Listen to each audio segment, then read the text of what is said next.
ఏమంటాడుతున్నావు అమ్మలు? కొత్తిమీర పచ్చడి చేస్తున్నానమ్మా. 2 in 1. నీళ్ళు వేసి చేస్తేనేమో ఇడ్లీ చట్నీకి, నీళ్ళు వేయకుండా చేస్తేనేమో అన్నంలోకి చాలా సూపర్ ఉంటుందండి పచ్చడి అయితేను. పచ్చిమిరపకాయలు తీసుకొని క్లీన్ చేసుకొని గిన్నెలో వేసేసుకోవాలండి. కొత్తిమీర శుభ్రంగా కడుక్కొని గిన్నెలో వేసేసుకోవాలి. టమోటాలు 4 తీసేసుకొని 2 ముక్కలుగా కట్ చేసుకొని గిన్నెలో వేసేసుకోవాలండి.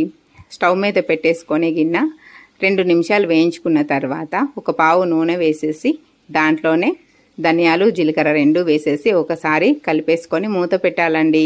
కింద అడుగంటకుండా చక్కగా ఉడికించుకోవాలి. అవి చల్లారిన తర్వాత ఉప్పు, వెల్లుల్లి వేసేసి గ్రైండ్ చేసుకోవాలండి.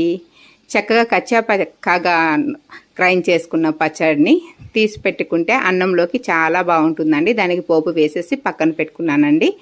తర్వాత దాంట్లోనే సగం ఉంచేసుకొని వాటర్ పోసేసుకుంటానండి. అదే చట్నీలో వాటర్ పోసేసుకొని చాలా మెత్తగా లూజ్గా చట్నీ ప్రిపేర్ చేసేసుకుంటానండి. ఇది ఇడ్లీలోకి పనికొస్తుంది. Subscribe please.